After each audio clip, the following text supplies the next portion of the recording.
Oi pessoal, tudo bom com vocês? Eu espero que sim, porque comigo tá tudo ótimo. Eu tô aqui hoje para mais uma história aterrorizante aqui do canal. Então se você gosta desse tipo de conteúdo, já se inscreve aqui embaixo para ficar por dentro sempre que sair vídeo novo.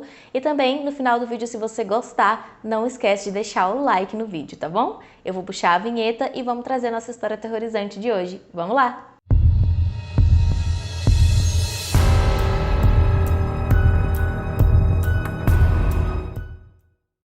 Vinícius Gagueiro Marques, conhecido também como Yon Lu, nasceu em 1º de setembro de 1989 em Porto Alegre, no Rio Grande do Sul. Ele era filho único de dois pais que eram professores universitários, seu pai Luiz Marques e sua mãe Ana Maria Gagueiro. Quando Vinícius ainda tinha apenas 3 anos de idade, a sua mãe começou um doutorado em Paris e então, mesmo ele nascendo no Brasil, ele foi alfabetizado na França, já que se mudou para lá com sua mãe. Além disso, ele também sabia falar inglês fluentemente e sabia um pouco de galês. Ainda aos 4 anos de idade, Vinícius também aprendeu a tocar bateria e logo em seguida aprendeu a tocar piano e também violão.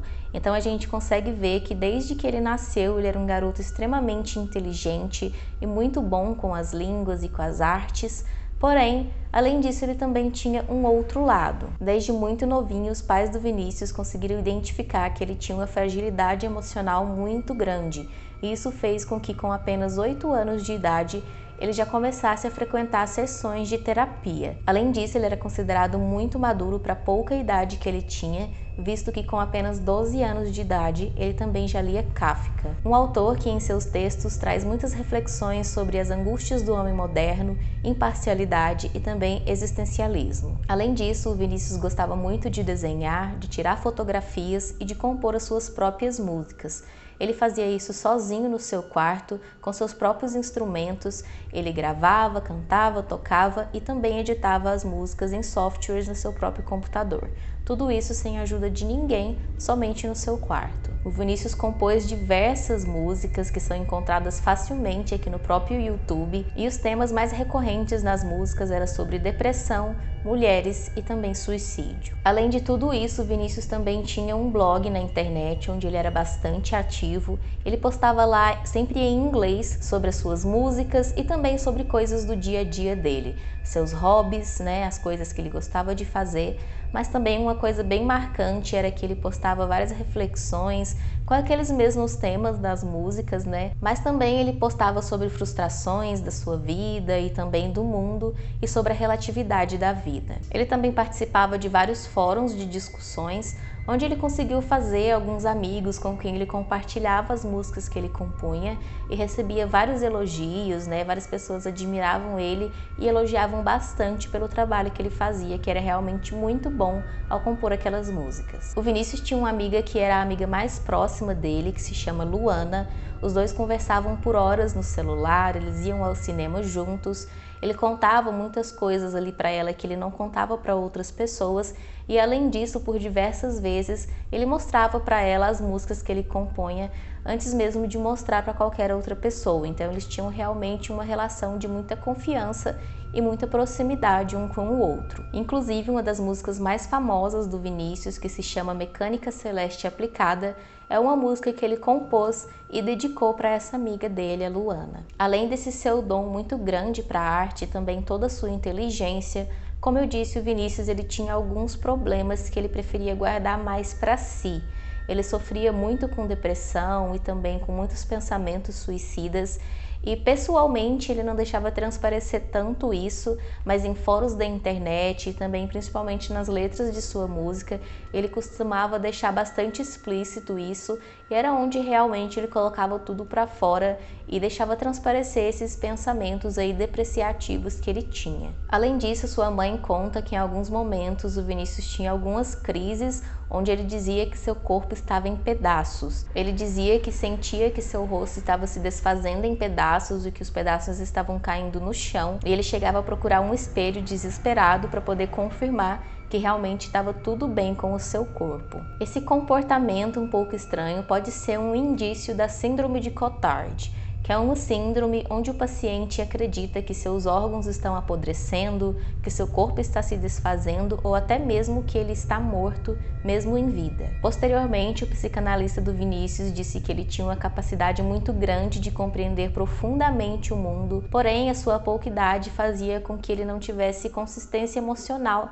para dar conta de tudo aquilo que ele via. Ele se preocupava muito com os outros, com as pessoas ao seu redor, e ele tinha a mania de ficar observando a empregada, o porteiro, essas pessoas aí que ele considerava um pouco mais pobres ou humildes, e imaginando como a vida delas seria. E ele costumava ficar triste e realmente abalado em pensar o quanto aquelas vidas poderiam ser tristes e pequenas. Então essa mania dele de guardar para si o sofrimento dos outros, conforme ele ia vendo aí a maldade e as injustiças do mundo, foram agravando ainda mais esse estado depressivo que o Vinícius sofria. Teve um dia que, durante uma de suas crises, o Vinícius ligou para o seu médico psicanalista enquanto ele estava sentado na beira da cobertura do prédio onde ele morava, prestes a se jogar. Por sorte, ao conversar com o seu médico, ele desistiu de tentar contra a própria vida e voltou para casa. Em um outro dia, a mãe do Vinícius também encontrou, em cima da cama dele, a letra de uma de suas músicas que se chamava Suicide Song. Preocupada com o conteúdo da letra da música, ela chamou ele para conversar, porém ele tranquilizou ela e disse que se tratava apenas de uma música que ele tinha escrito e nada mais do que isso. Após isso, o Vinícius foi ficando cada vez mais recluso, ele passou a não conversar mais com os amigos, nem mesmo com a Luana, que era aquela amiga mais próxima de todas. Ele ia para o colégio, ficava sentado no canto dele, não conversava, não brincava, não fazia piadinhas como antes. Ele chegava na escola e ia embora de fones de ouvido. E mesmo assim, mesmo escutando música ali nos seus fones a aula inteira, perdido nos seus pensamentos, o Vinícius ainda passava tranquilamente em todas as matérias, visto que ele era realmente muito inteligente. Já bastante preocupados com esse comportamento do Vinícius, que não melhorava mesmo com as sessões de terapia, os pais dele então resolveram que nunca iriam deixar o garoto sozinho. Eles sempre se revezavam para estar sempre um por perto, de olho no Vinícius. E então ele percebeu que os pais estavam bastante preocupados, né? E ele também perdeu um pouco da privacidade dele. E talvez por conta disso, ele começou ali a simular para os pais e para os amigos que ele estava melhorando. Então, aos poucos, ele foi voltando a conversar, foi voltando a fazer brincadeiras e piadas, levando todo mundo a acreditar que realmente só tinha sido uma fase ruim que ele tinha passado, mas que ele já estava bem novamente. Como eu disse, isso era apenas uma farsa para tranquilizar as pessoas ao redor dele e tirar o foco ali, né, que as pessoas estavam em cima dele. Porém, nos fóruns de internet que ele participava, a realidade era bastante diferente. A verdade é que o Vinícius começou a fazer posts ali nesses fóruns pedindo dicas bastante macabras de como seria o método mais eficiente para ele atentar contra a própria vida. E, né, ao contrário do que a gente imagina, que teriam ali pessoas desencorajando ele, tentando ajudar ele a desistir dessa ideia, pelo contrário, tinham pessoas que respondiam os posts, realmente dando dicas para ele e incentivando cada vez mais que ele cometesse essa barbaridade. Então, quando foi no dia 26 de julho de 2006, o Vinícius estava com 16 anos de idade e então ele inventou mais uma farsa para os seus pais. Ele disse, né, os pais dele já acreditando ali que ele estava melhor, então ele disse que ele queria fazer um churrasco em casa e levar alguns amigos, e além disso também estaria presente uma garota em quem ele estava interessado. Então ele pediu se tinha como os pais saírem de casa naquele dia, né, para ele ficar com a casa ali só para ele, impressionar os amigos e também aquela garota que ele tinha interesse.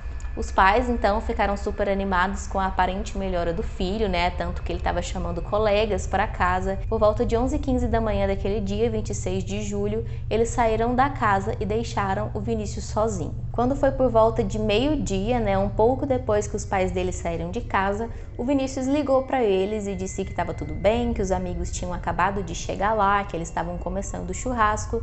Enfim, tranquilizou os pais dizendo que estava tudo bem e desligou o telefone novamente. Porém, a realidade era bastante diferente mais uma vez. Quando foi por volta de 2h da tarde, o Vinícius postou de novo naqueles fóruns lá, lembrando que eles conversavam sempre em inglês. ele postou de novo falando que ele estava pondo em prática o plano dele de colocar fim à própria vida e começou a pedir dicas de como seria o método mais indolor e também mais rápido, já que ele não sabia ali quanto tempo ele tinha, ele não sabia que horas os pais dele voltariam para casa. Mais uma vez as pessoas começaram a dar várias dicas para ele, né, de como fazer essa barbaridade, essa tristeza contra a própria vida. E então, depois de muitas dicas, o método que o Vinícius escolheu foi a morte por asfixia de monóxido de carbono.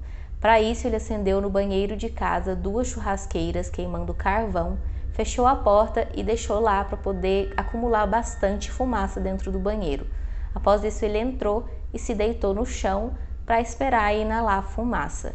Porém, ele postou de novo no fórum dele, dizendo que dentro do banheiro estava muito quente, que estava praticamente insuportável. Ele tinha tomado uma ducha de água gelada, né, para ver se ajudava, mas não estava ajudando.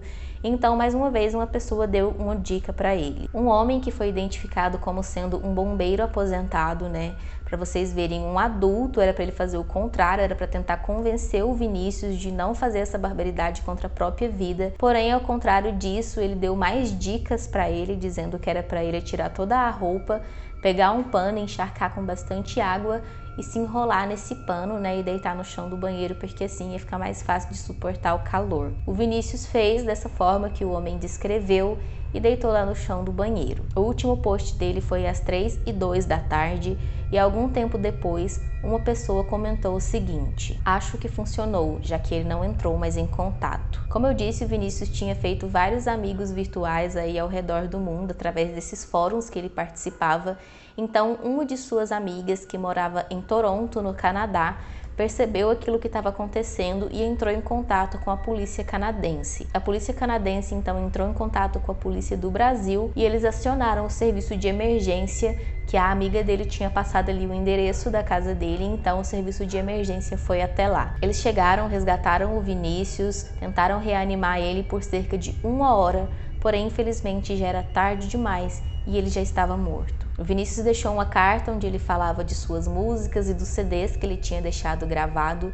Ele também tentou ali amenizar qualquer culpa que os pais dele pudessem sentir pela morte dele, né, ou também outras pessoas próximas, os amigos dele, dizendo que ninguém teve culpa de nada e que ninguém poderia ter feito nada, né, porque isso foi uma escolha dele. Ele deixou um legado incrível de músicas, de fotografias e também de desenhos. Inclusive, algumas de suas músicas foram selecionadas aí por gravadoras e lançadas em CDs posteriormente, que fizeram bastante sucesso ao redor de todo o mundo. Como eu disse também no começo do vídeo, várias de suas músicas são facilmente encontradas aqui no próprio YouTube. E além disso, no ano de 2018 foi lançado um filme com o título Yonlu, que é o nome aí artístico que o Vinícius tinha, e nesse filme eles contam aí toda a história e toda a trajetória de vida do garoto. A história já é bastante triste e a gente fica bastante indignado com aquelas pessoas que incentivaram ele na internet a fazer essa barbaridade,